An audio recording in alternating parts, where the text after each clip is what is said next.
अहिल्यानगर में रहकर इतनी बड़ी ख्याति प्राप्त कर अंतर्राष्ट्रीय सूफी गायक सब तरफ प्रचलित हुए हो। ना मिलाई के सह ना मिलाई के कियो पला झूले लालन सिंदड़ी दा सेवन ममगा साप मप धमक दरे जाने रे गा मेरे मां गरे। एक ब्राह्मण कुटुंब में जन्म लेने के बाद में आपका कार्यक्षेत्र संगीत गायकी का, आपने सूफीज्म ही क्यों चुना? और सूफीज्म चुनने के बाद में क्या आपको घर में से या आपके नज़दीक परिवारों में से या दोस्तों में से किसी का विरोध हुआ कि हिंदू संस्कृति में शास्त्रीय संगीत है, सुगम संगीत है, फिर आम श्रोताओं के लिए यदि सरल भाषा में समझाना चाहे तो सूफी संगीत क्या है सर? क्या यह किसी एक धर्म तक सीमित है? चाप तिलक सब चीनी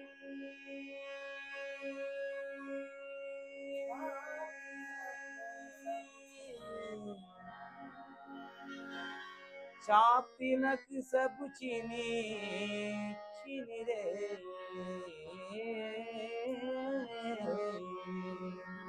चाप तिलक सब चीनी रे मुझसे नैना मिलाई के चाप तिलक सब चीनी। अगर और आपने पहले एक सवाल में एक बहुत अच्छी बात छेड़ी थी ब्राह्मण्य की। तो ब्राह्मण्य जो होता है वो ज्ञान का भूखा होता है। सही बात है वो सर। यहाँ से काम करता है।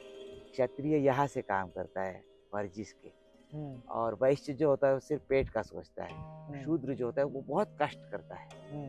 तो ये चतुर्वर्ण व्यवस्था में हर एक को, जो इंसान है उसको ये चतुर्वर्ण व्यवस्था खुद को अपनाने पड़ते हैं अलग अलग लेवल पे। लेकिन जो जितना ज़्यादा वर्ण यूज करता है उसके हिसाब से उसका वर्ण हम मानते हैं। मैं जाति को नहीं मानता, मैं वर्ण को मानता हूँ।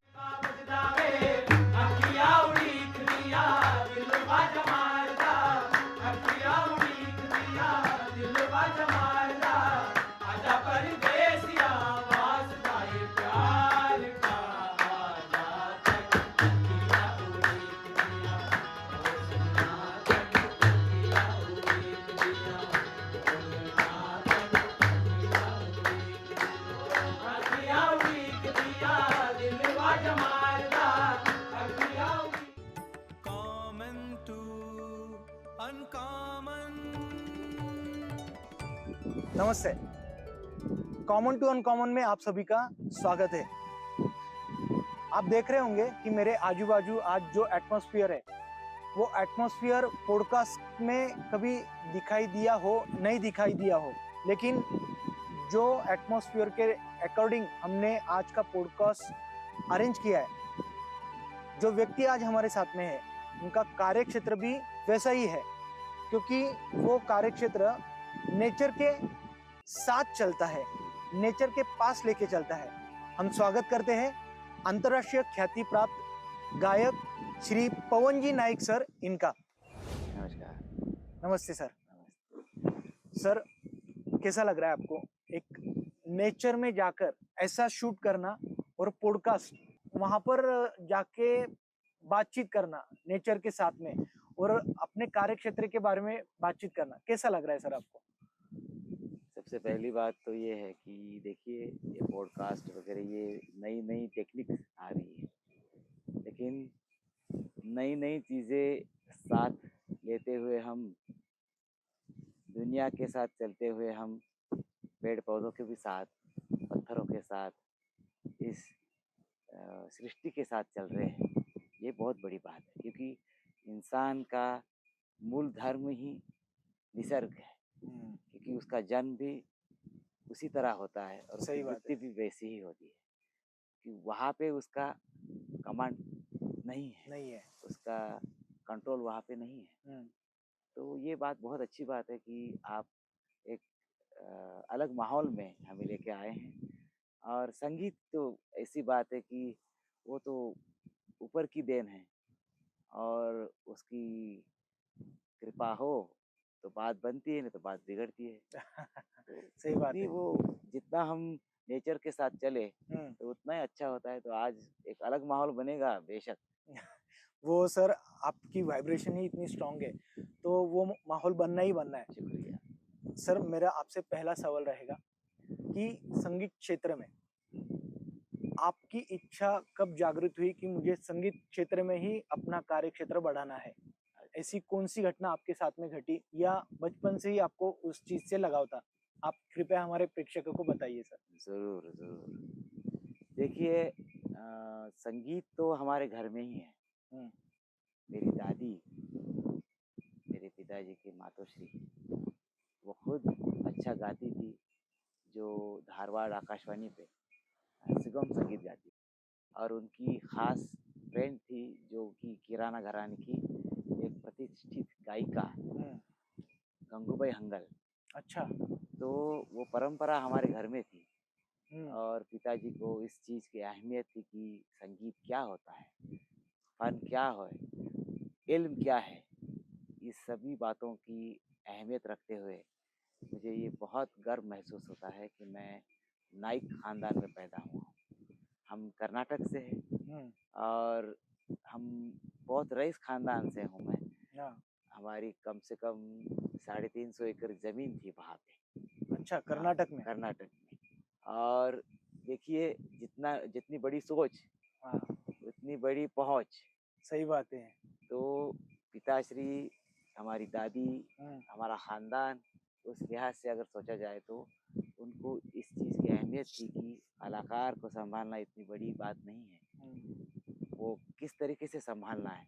तो हम्म। हमारे माता-पिता, हमारे दादा-दादी, नाना-नानी सभी ने बहुत बखूबी अपना फ़र्ज़ निभाया और यहाँ तक लेके आए। मतलब बेसिकली आपको आपके घर से ही, यानी बेशक, पीढ़ी दर पीढ़ी ही आपको ये सब मिलते गया हुआ है, और उससे उस चीज को आपने अब तक संभाला हुआ है, और बेशक। वो इस तरीके से संभाला हुआ है कि आज आप अहिल्यानगर में रहकर इतनी बड़ी ख्याति प्राप्त कर अंतर्राष्ट्रीय सूफी गायक सब तरफ प्रचलित हुए हो। तो सर, मुझे आपका एजुकेशन, संगीत क्षेत्र का एजुकेशन, उसके बारे में आप मुझे जानकारी दीजिए सर।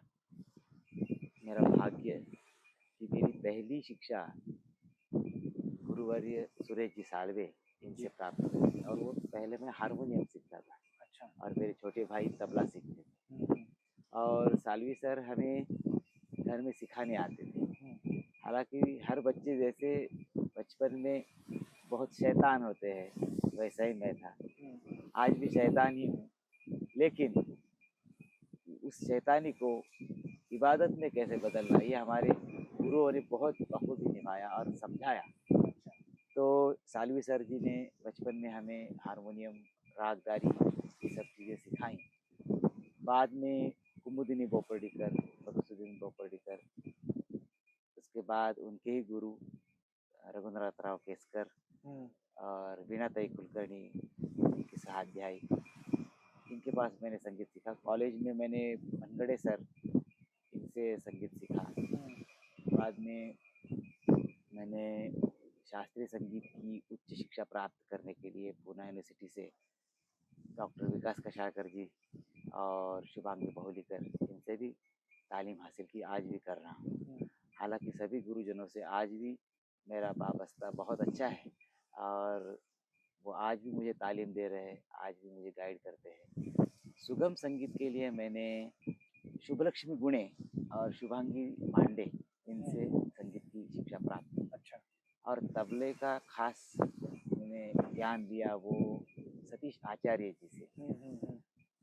इस तरह से मैंने कोशिश की और कोशिश कर रहा हूँ, बेशक आदत, जिगर और हिसाब रखते हुए, उसकी तालीम की अहमियत को समझते हुए, और जैसे बोलते हैं ना कि प्रयास तो हर कोई करता है, लेकिन प्रयास के परे जाने के लिए जो एफर्ट्स लगाने होते हैं वो हमारे उस्तादों ने हमें बहुत अच्छे बताए और उसी तरह उस राह पर चलने की हम कोशिश कर रहे हैं। सर, बड़ी बात तो ये है, कोई भी बड़ा कलाकार हो तो वो आज भी ये बात कहता है कि मैं अभी भी सीख रहा हूँ। बेशक। और आपकी बड़ी बात वही है सर, आज भी आप यही बात करते हो कि मैं अभी भी सीख रहा हूँ सर। तो सीखते-सीखते आप जो उम, जगह तक पहुँच गए हो सर, वो जगह पर पहुँचने के बाद में काफ़ी सारे लोग बिखर जाते हैं सर। तो आप ऐसे लोगों को क्या सलाह दोगे कि अगर आप वो लेवल पर जाके बिखर रहे होंगे, तो आपको कैसा सँभालना है? देखिए, सबसे पहली बात ये है कि आपको आपके घर के प्रति यानी आपके माँ-बाप, आपके उस्ताद, इनसे आपको आपका ताल्लुक नहीं तोड़ना। हुँ, अगर आपका अधिष्ठान टूटता है, अगर आप आपके शून्य को भूलते हो, तो ये हो जाता है। हुँ, मेरी इतनी औकात नहीं कि मैं किसी को बताऊँ, कि मैं भी उस राह पर चल रहा हूँ।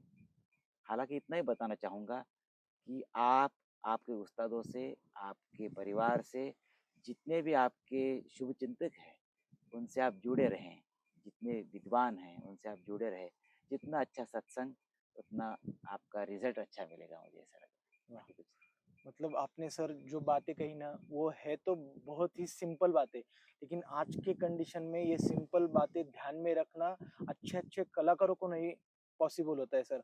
जो आपने सिंपल बातें कही है, मैं चाहता हूँ कि ये कलाकार सुने, जो भी जितने भी कलाकार हो, चाहे वो संगीत क्षेत्र में हो या अभिनय प्रांत में हो या और किसी भी प्रांत का कोई भी कलाकार हो, तो ये सिंपल बातें उन्होंने ध्यान में रखना बहुत ज़रूरत है। बेशक।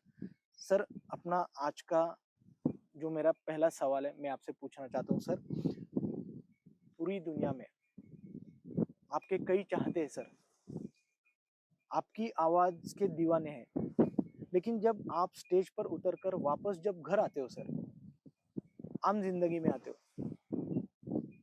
तो आम ज़िंदगी में आने के बाद में ज़मीन से जुड़े रहने का आपका राज क्या है सर? देखिए, आप साधना में होते हो, तो आप आम अपने आप रहते हो। हुँ, साधना जब छूटती है, तो इंसान खुद को ख़ास समझने लगता है। हालाँकि साधना उसको ख़ास बनाती है। वाह! क्या बात कही सर। तो मैं साधना में रहता हूँ हुँ, और इबादत में रहता हूँ, इसलिए मुझे ख़ास होने की ज़रूरत नहीं, वो साधना ही मुझे ख़ास बनाती है। सही हालाँकि मुझ में है कुछ भी नहीं, जो कुछ है उसका है, जो कुछ है उस्तादों का है, जो कुछ है माँ-बाप के संस्कार, बस बाकी कुछ भी नहीं। यही चीज़ आप अगर ध्यान में रखें, तो आपको कुछ ख़ास करने की ज़रूरत ही नहीं, क्योंकि आम चीज़ ही ख़ास रहती है। जैसे हुँ, मुझे अभी हम नेचर में बैठे तो मुझे एक याद आ रही बात। देखिए आम, हुँ, आम यानी फल, फल, फल के बारे में बोल अच्छा, रहा हाँ, हाँ। हूँ। आम जिसे हम राजा कहते हैं, हुँ, फलों हुँ, का, है ना? फलों का राजा बराबर कहते है? हैं। सही बात है, सही बात है आम सर। क्यों राजा है? क्योंकि वो कहीं पे भी उगता है, हुँ, पहली बात। दूसरी बात, उसका ज़्यादा केयर करने की ज़रूरत नहीं, सही बात है। बराबर है? वो अपनी केयर खुद ही करता है वो। बराबर। हुँ। और तीसरी बात, सबसे बड़ी बात ये है, वो आम है इसलिए ख़ास है।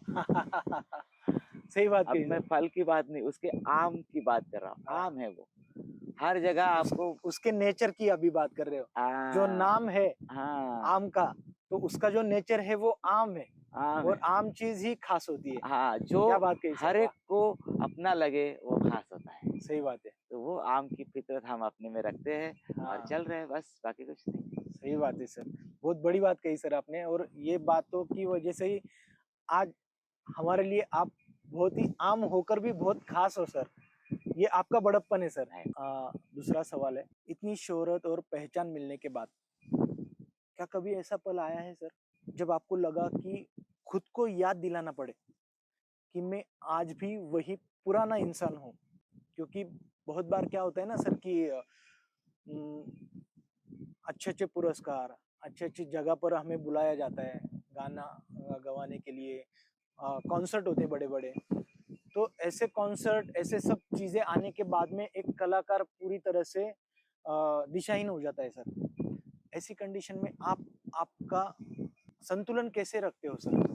ये संतुलन के बारे में अगर कहा जाए तो हुँ, देखिए इंसान के 4 स्तर हैं, हुँ, body, mind, heart and soul, अच्छा, है ना? और हुँ, हर एक का अलग धर्म है। तो उस धर्म को आप स्वधर्म के हिसाब से देखें, हुँ, स्वधर्म यानी आप खुद को खुद में झाँक के देखें, तो आपको कोई कुछ नहीं कर सकता और आप मूल स्वरूप में रह सकते हो। ये सबसे इम्पोर्टेंट बात है। तो उस मूल स्वरूप के लिए आपको खुद में झाँकना ज़रूरी है। खुद में झाँको और खुदा को पाओ, इतनी सिंपल बात है। लेकिन सिंपल बात लोगों को लगती है अरे ये तो बहुत सिंपल है, लेकिन सिंपल बात ही बहुत कठिन रहती है। झूठ नहीं बोलना है, लेकिन जब बोलने की कोशिश करता है तो झूठ बोल देता है इंसान। बोलने में बहुत आसान, कथनी और करनी में जो फ़र्क होता है लोगों का, वहाँ पे सब गड़बड़ हो जाती है। तो सबसे बड़ी बात है कि ये घूमना-फिरना, पूरी दुनिया में जाना, आपको ये समझना चाहिए कि आप सिर्फ़ एक ज़रिया हो। आप सिर्फ़ ज़रिया हो, लेकिन लेके जाने वाला कोई अलग है और वो है आपका इल्म, आपका नॉलेज, आपका फ़न, आपकी कला। लेकिन वो देने वाले कोई अलग ही है। आपको जन्म देने वाला अलग, आपको नॉलेज देने वाला अलग। तो इस पे हमें क्या फ़ख्र करना है? अगर ये बात आप रोज़ याद रखें, लेकिन रोज़ याद रखने की भी बात नहीं है, आप बस खुद में झाँक के देखो क्या अपना है, बस खत्म। इस बात पे सब आपको रियलाइज़ेशन हो जाएगा और आप ज़मीन से, नेचर से, हवा, पानी सबसे जुड़े रहोगे और जिस हवा, पानी से हम इंसान बने हैं, उनसे भी जुड़े रहोगे।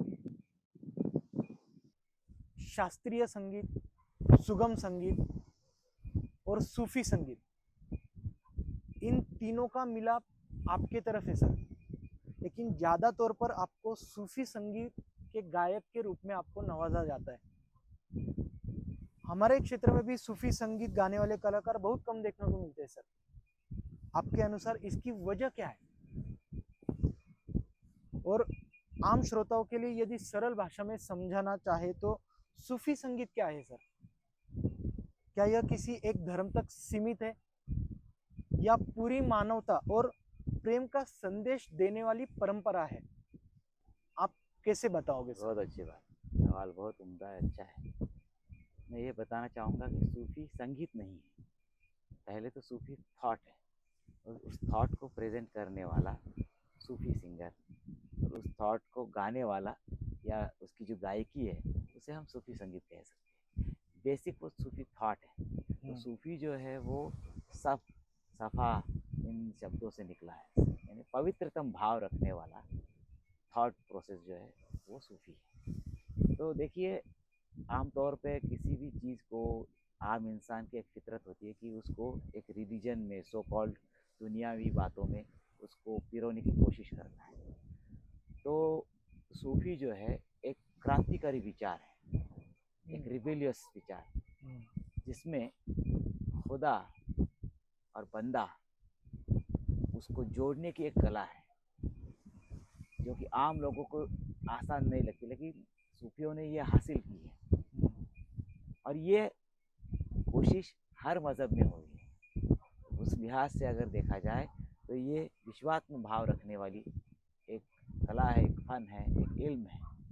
तो लोगों का नज़रिया क्या है वो अलग बात, लेकिन उसका बेस जो है वो पवित्रतम भाव रखने वाला एक थॉट प्रोसेस है, बस इतना ही है।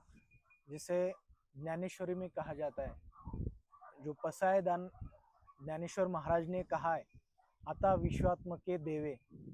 बेशक तो आप इस चीज को सूफीज़म और आ, जो फनकार शास्त्रीय संगीत और इन सब में कैसे पिरोना चाहेंगे सर?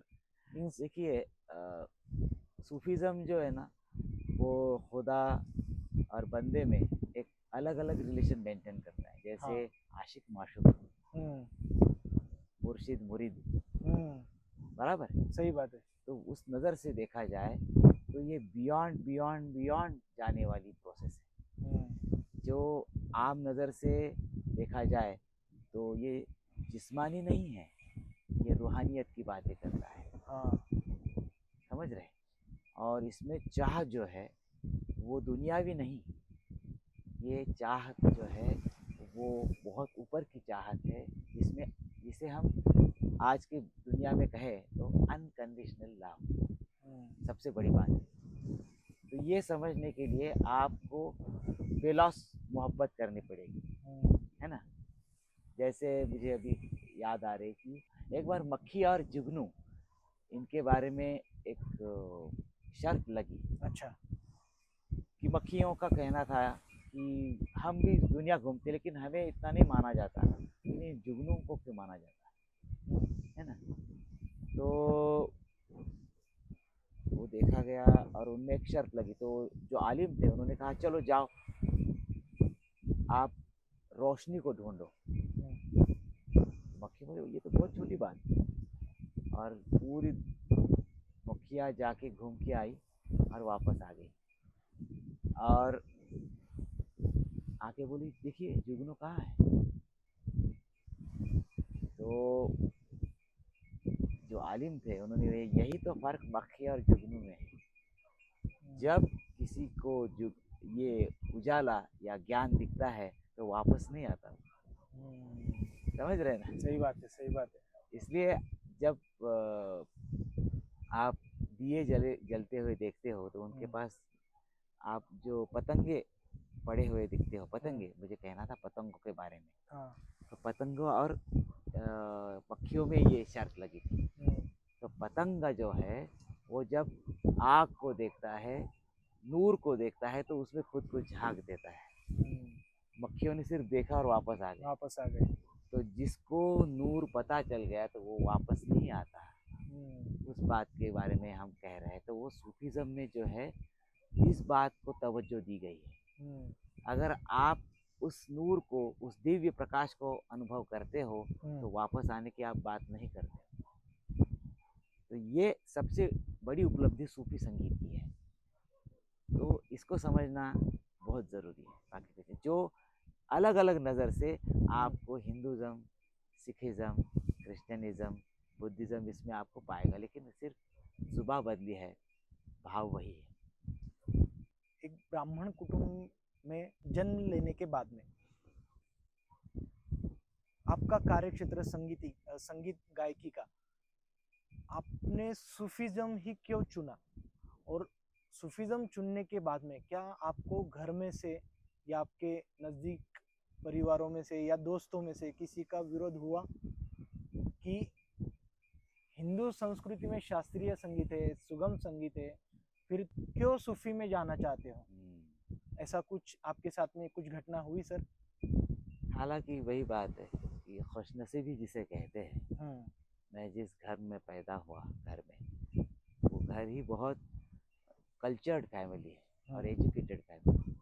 तो मेरे पिताजी, मेरे माताजी इस बात को समझते हैं और मेरे उस्ताद लोग इस बात को समझते हैं। संगीत संगीत होता है, सिर्फ जुबान बदलने से कुछ नहीं होता। भाव, निर्गुण निराकार की उपासना जो है, स्वरूप, वो हर एक में है। सही बात है। तो सबसे बड़ी बात ये है कि मुझे ये पहले खुद को भी सवाल था कि ये तो इस्लाम से ताल्लुक़ रखता है सूफीज़म। लेकिन जब मैंने मेरे उस्ताद कशालकर जी से बात की तो उन्होंने कहा देखो बात ये बहुत गलत सोच रहे हो, संगीत संगीत होता है। सिर्फ ऊपरी शब्दों से अगर आप उसको किसी रिलीजन में अटकाना चाहते हो तो ये गलत है। सूफीज़म, वारकरी संप्रदाय, ये सभी जो मार्ग है, ये जो पंथ है, ये सभी एक क्रांतिकारी विचारों के पंथ हैं। तो उसमें भी मुझे सूफीज़म क्यों अच्छा लगा, तो मेरे एक दोस्त है आबिद हुसैन करके। अच्छा। उन्होंने मुझे, मैं जब केसकर सर जी के पास सीखता था तो उन्होंने मुझे उस्ताद नुसरत फ़तेह अली खां साहब, इनकी तुम्हें दिल लगी भूल जानी पड़ेगी, मोहब्बत की राहों में आकर तो देखो, यह कव्वाली सुनाई। और मैं ताज्जुब में पड़ गया कि अरे ये क्या है, ये तो पूरा क्लासिकल, इसमें सरगम, आलाप, तान सब है। लेकिन इस गायकी को अपनाने के लिए, इस गायकी को अपना करने के लिए मुझे कशालकर सर जैसे गुरु मिले। उन्होंने मुझे शास्त्रीय संगीत, सूफी संगीत, सुगम संगीत, भक्ति संप्रदाय, हिंदू, मुस्लिम, सिख, ईसाई, इनके परे जाने के लिए एक विशेष रूप में सहायभूत विचार दिए और उसी ज़रिए मैं सूफी को अपना सका। मैं ये सवाल इसलिए पूछना चाहता हूँ सर, मतलब क्योंकि क्या होता है ना आज के कंडीशन में, मतलब आज की जो बाहर की परिस्थिति है, वो परिस्थिति में हर चीज में ये देखा जाता है हिंदू मुस्लिम, हिंदू मुस्लिम, हिंदू मुस्लिम। हालांकि मैं खुद सूफी गानों को बहुत पसंद है मुझे, बहुत माने बहुत पसंद है। उसके अंदर कुन फाया कुन, रॉकस्टार मूवी का, जोधा अकबर में का, ख्वाजा मेरे ख्वाजा, ये सारे गाने मुझे बेहद पसंद है सर। लेकिन मेरा सवाल पूछने का रीज़न यही था सर कि आज के कंडीशन में ये गाना अगर कहीं गाते हुए भी आप किसी ऐसे दोस्तों में दिखे ना, अरे क्या तू ये गाना गा रहा है, आपने इसके अंदर बाकी भजन नहीं किया वो गाने के लिए।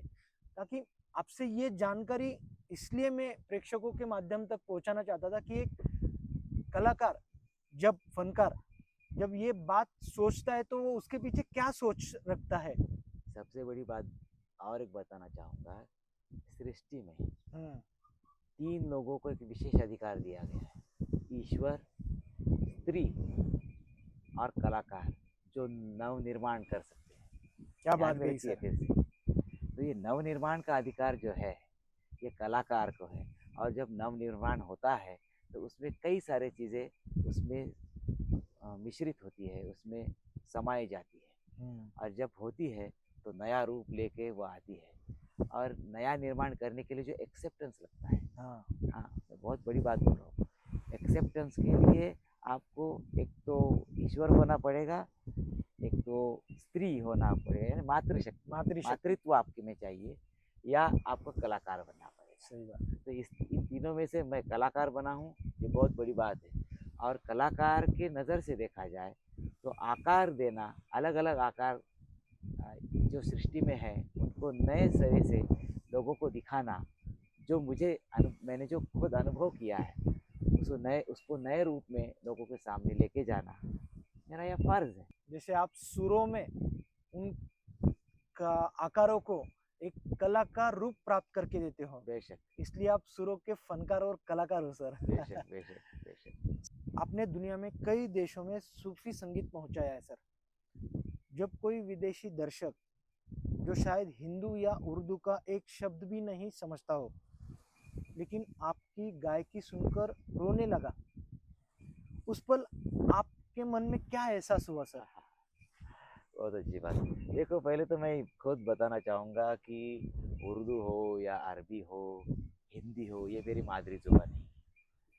हालांकि मेरी पिताजी की तरफ से कन्नड़ लैंग्वेज है घर में, और अच्छा। माताजी की तरफ से मराठी लैंग्वेज है, बराबर। हम्म, तो उर्दू और अरबी ये तो बहुत दूर की बात, लेकिन घर में संस्कृत का प्रचलन था, क्योंकि श्लोकों का पठन करना, गीता का अध्याय पढ़ना, इस वजह से जो वर्ण है, स्वर और व्यंजन, इनका जो मेरे कंठ पे संस्कार हुए, इसकी वजह से मुझे अलग अलग भाषाओं को समझने के लिए और उनके उच्चारण को समझने के लिए बहुत आसानी होती है।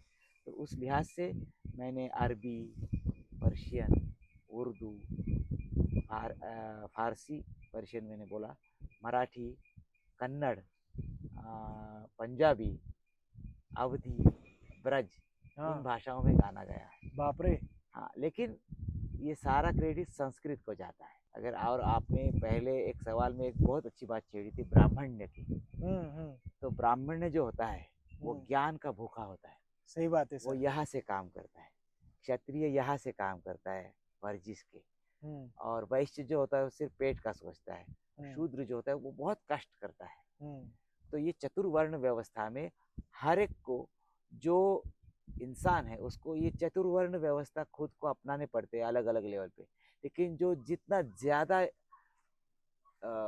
वर्ण यूज करता है उसके हिसाब से उसका वर्ण हम मानते हैं। मैं जाति को नहीं मानता, मैं वर्ण को मानता हूँ। जो दिमाग से चलता है उसको हम ब्राह्मण मानते हैं। अरे ये दिमाग से चल रहा है। एक अगर कोई सिर्फ झगड़ेबाजी और सिर्फ वर्जिश के बारे में बोले तो हम बोलते हैं अरे ये तो क्षत्रिय है। अगर कोई सिर्फ पेट का सोचे और सिर्फ पैसे के बारे में तो हम उसे वैश्य कहेंगे। और जो सिर्फ कष्ट करता है, और शूद्र यानी शूद्र का मतलब मैं यहाँ पे नीच वर्ण के काम ऐसे नहीं बोल रहा हूँ, जिनमें बहुत कष्ट है ऐसे काम, तो उनको हम बोलेंगे शूद्र।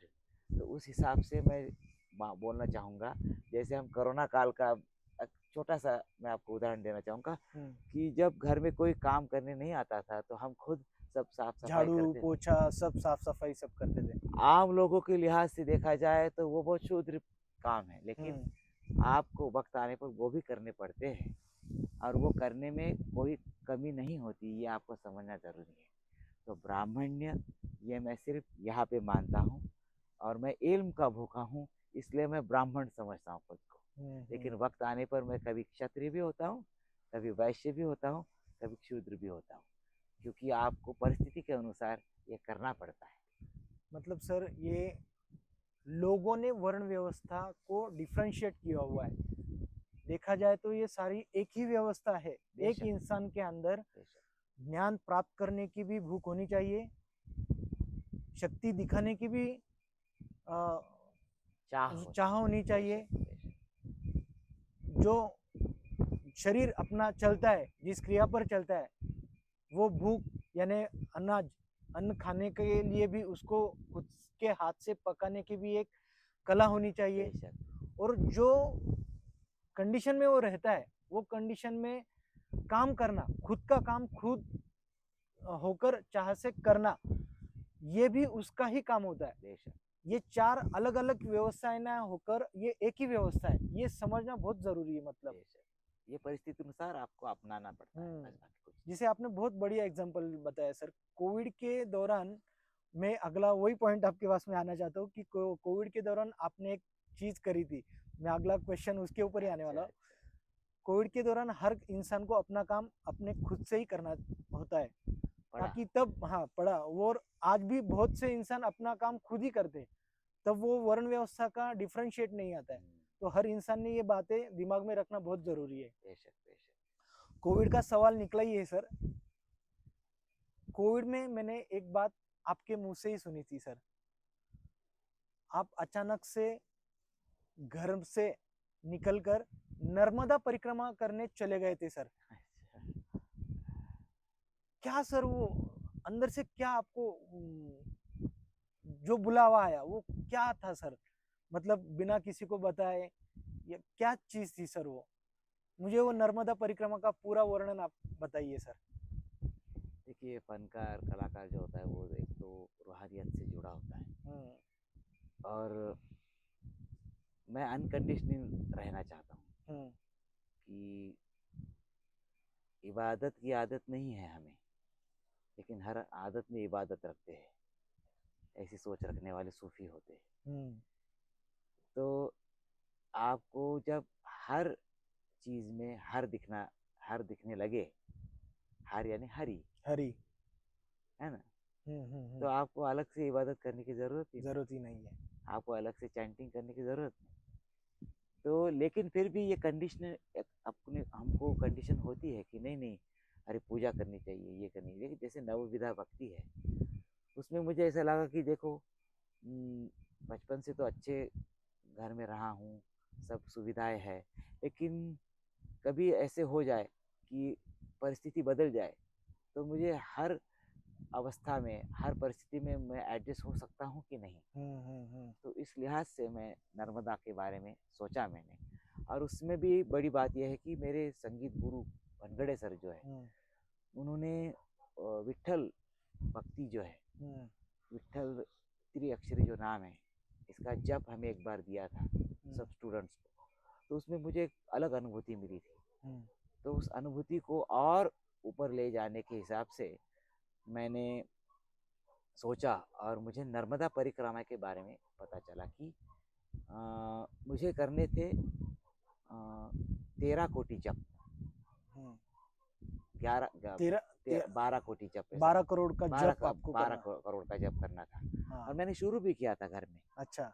लेकिन मुझे कम से कम मेरे सब दुनियावी सब काम काज सब संभालते हुए मुझे कम से कम उसको 30-35 साल लगने वाले थे। अच्छा। फिर एक बार मेरे शिष्य है शालिवाहन कुलकर्णी करके, शिरूर अच्छा, में है। शिरूर में रहते हैं। हाँ, मैं उनको पहचानता हूँ, उनकी वाइफ, उनको भी पहचानता हूँ। अच्छी अच्छी सिंगर है सर गायिका वो। है, हाँ। बहुत अच्छी बात। तो ईश्वर कैसे सहायभूत होता है, तो उन्होंने मुझे एक मूवी, एक फिल्म भेजी मुझे, जिसमें नर्मदा परिक्रमा के बारे में बताया गया था। उसमें बताया गया था कि हर किसी को अगर कोई जो नर्मदा परिक्रमा करना चाहता है तो उसको एक बेनिफिट मिलता है, वो नाम स्मरण का, जिक्र का। तो उसको अगर वो चाहे और ना भी चाहे तो उसके 13 करोड़ नाम आपका जिक्र हो जाता है अपने आप। और हालांकि 12 करोड़ करने से आपका सकाम जप होता है, निष्काम जप होता है, और 1 करोड़ बोनस मिलता है आपको, जो कि मैंने पहले शुरुआत भी की थी। तो मुझे लगा कि जो 35 साल मुझे करने हैं वो मैं अगर 5-6 महीने में करूं तो अच्छी बात है ये।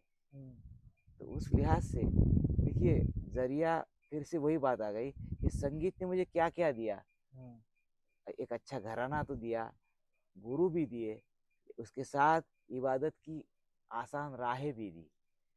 तो नर्मदा परिक्रमा का जो मेरे ख्याल आया तो उसके पीछे भी मेरे संगीत गुरु बनगड़े सर जो है, उन्होंने जो विट्ठल नाम का मुझे एक जप दिया था, वो नाम स्मरण जो था, सिमरन जो था, उसके लिहाज से मैं नर्मदा परिक्रमा करने गया और उन्हीं की वजह से ये हुआ है। सर, नर्मदा परिक्रमा करते वक्त आपको क्या क्या चीज़ों की अनुभूति हुई? कि ऐसा माना जाता है, ऐसा मैं नहीं कहूँगा, क्योंकि ये विश्वास है, ये चीज़ भी है कि नर्मदा परिक्रमा करते वक्त नर्मदा मैया आपको किसी भी रूप में दर्शन देती है। आपको कुछ ऐसा अनुभव प्राप्ति हुई सर? देखिए, नर्मदा परिक्रमा तो एक कमाल का अनुभव है। इस अनुभव में आपको खुद की पहचान और खुदा की पहचान होती है। वाह, क्या बात कही सर। तो खुद में ही खुदा है जो किसी से न जुदा है, वाह हर सर। एक में मौजूद है। बस वो समझना, वही बात आपको वारकरी संप्रदाय में मिलती है, जो एक दूसरे के हम पैर पड़ते हैं, तो वो हम किसी एक दूसरे को पैर पड़ते हैं, यानी हम आत्मस्वरूप जो मुझ में है वही तुझ में है, उसको हम समझते हुए पैर पड़ते हैं। क्योंकि मैंने नर्मदा परिक्रमा के पहले 2003 में आलंदी से पंढरपुर की पैदल यात्रा भी की थी। अच्छा। तो बचपन से मुझे सवाल पूछने की बहुत आदत है और समझने की आदत। ये ब्राह्मण्य का एक क्वालिटी रहती है, सही वो बात है। सवाल बहुत पूछता है, सही बात है। क्योंकि उसको भूख होती है ज्ञान की। ज्ञान की। तो वही भूख मुझे नर्मदा में भी थी, और मैंने कई सारे साधुओं से सुना और समझा, कोशिश की। तो उन्होंने देखी, खूबसूरती हर चीज में होती है, सुअर की नजर चाहिए। मैंने पूछा, ये सुअर क्या कहा गया? देखिए, हम जिसको सबसे गंदी बात समझते हैं, उसके भी उस रचयिता ने ऐसी योजना की, उसको खाने के लिए सुअर को पैदा किया है। उसमें उसको सुंदरता दिखती है जो हमें नहीं दिखती। ऊपर वाले ने कभी भेदभाव नहीं किया चीजें बनाने में, तो हम ऊपर वाले ने हर चीज को सोच के बनाया है। अगर वो सोच हम रखे तो हमें बुराई में भी अच्छाई दिखाएगी। सही बात है, सही बात है। हाँ, ये सबसे बड़ी बात है। यही हमें वारकरी संप्रदाय भी सिखाता है, यही हमें सूफीज्म भी सिखाता है। अगर चीज अगर समझी जाए तो आसान है, और समझी न जाए तो कठिन है, और उसमें झगड़े होते हैं। खुद को समझने वाला कभी झगड़ा करेगा ही नहीं, क्योंकि जो खुद को समझता है वो सबको समझता है। सही बात है। क्योंकि जो खुद को तवज्जो देता है, खुद को अहमियत देता है, वो सामने वालों को भी तवज्जो देगा और अहमियत देगा। यही पे सब गफला है। ये सब अंदर और पिंडी से ब्रह्मांड, जो इसको हम जर्नी बोलते हैं, वो इसके लिए सर्टिफाइड कोर्स जो है वो नर्मदा परिक्रमा। हाँ, हाँ, सही बात कही सर। ये बात तो खुदा मौजूद है, ये बोलने की भी जरूरत नहीं। आप है तो खुदा है। खुदा है। खुद आ। सही बात कही, खुद आ। खुद आ, खुद की तरफ आ तो सही, तो खुदा को समझ लेगा। सही बात कही और सर। आप नर्मदा परिक्रमा में आपको बहुत बार अनुभव होता है, जब आपका शरीर, मन, बुद्धि काम करना छोड़ देता है, तो आप आत्म स्वरूप को समझते हुए आप जो जो बोलने लगते हो, आपको घटित आप देखने लगते हो कि यार ये तो घट रहा है, ये घटित हो रहा है, कि आप जो जो सोचते हो। देखिए, तो ये जो बात है, बॉडी, माइंड और हार्ट के परे है, जो सोल से जुड़ी है, ये आप नर्मदा परिक्रमा में बखूबी समझ जाते हो। और देखिए, सबसे बड़ी बात बोलता हूँ अभी, ये जो जो सुनने वाले आज ये बात सुनेंगे उनको समझ में आ जाएगी। हम्म, जिसे हम मराठी में कहते हैं, पैसा ये उपजीविका है। हम्म, हम जो काम करते हैं ये उपजीविका, उपजीविका मतलब ही ये उप है, ये सेकेंडरी है। सही बात है, तो फर्स्ट आपका चॉइस क्या होना चाहिए आपको समझना चाहिए। समझना चाहिए, ये अगर समझ जाए तो बात बन बात गई। बन जाएगी। नहीं तो बाकी सब बिगड़ा हुआ है। आपने जन्म लिया तो है, लेकिन जन्म लेके भी अगर आप इस दुनियादारी के व्यापार में अटके हो तो आप फंस गए। क्योंकि आपकी इच्छाएं फिर से आपकी पैदा होगी, आप फिर से कुछ चीज़ों में अटकोगे और आप फिर से आपको जन्म लेना पड़ेगा। जन्म लेना पड़ेगा। और जन्म भी लेना है तो लो, लेकिन कारण सहेतु आपका जन्म होना चाहिए। सही तो बात। मुझे बहुत बार लगता है कि मेरा तो सहेतु जन्म है। हम्म। इसलिए मैं बहुत बार बार शुक्राना अदा करता हूँ ईश्वर का कि अच्छे घर में, अच्छे गुरुओं के साथ, अच्छे रसिकों के साथ, अच्छे शुभचिंतकों के साथ मैं रह रहा हूँ, सत्संग के साथ हूँ, सत्य के साथ हूँ। इसमें ही मजा है। तुकाराम महाराज जो कहते न लगे मुक्ति धन संपदा संत संग देई सदा। यही बात है। हम तुकाराम महाराज को भी मानते हैं कि अरे देखिए, दुनियावी चीजों में भी आपको कहाँ पे जुड़ना है, सत्संग में जुड़ना है। तो आप बार बार जन्म लो, कोई बात नहीं, तो सही बात सत्संग है। का मजा ले लो। क्योंकि देखो, जब आप सब छोड़ते हो हाँ। तो सब आपके पास आ जाता है। मैंने ये साधुओं से नर्मदा परिक्रमा में अनुभव किया। वो उन्होंने एक बात बोली, वो मैं खास बताना चाहूंगा। हाँ सर, वो बोलते हैं यस कि यस। देखिए, हमारे घर बिना बताए, हमारे मठ में 500 से लेके 5,000 तक खाना खाने आ जाते हैं। पूरा गांव यहाँ पे जुट जाता है। कहाँ से सब्जी आती है, कहाँ से अनाज आता है, कहाँ से तेल आता है, हमें समझ में भी नहीं आता है। लेकिन आप संसारी लोगों के घर कोई आता है तो पहले पूछता है हम आए क्या। तो उन्होंने कहा कि देखिए, किसका संसार आसान है। तो उन्होंने कहा कि हमारा आसान है, क्योंकि हमने सब उसके लिए छोड़ दिया, उसके हवाले छोड़ दिया। इसलिए हमारे पास कोई भी आ सकता है बिना बुलाए, बिना मैसेज के। तो इस हिसाब से आप अगर सोचते हो तो आपको समझ में आ जाएगा कि अगर आप आपकी साधना में ये बात पैदा करो तो सारी दुनिया आपकी। आप अहमदनगर में, आप अहिल्या नगर में, आप एक छोटे से गांव में रहकर भी आप बहुत बड़े काम पे जा सकते हो, उसका अंजाम दे सकते हो। नहीं तो ये कल्पनाएं रह जाएंगी। उसके लिए आपकी सोच बदलनी पड़ेगी, आपकी नज़र बदलनी पड़ेगी, तभी नज़ारा बदलेगा।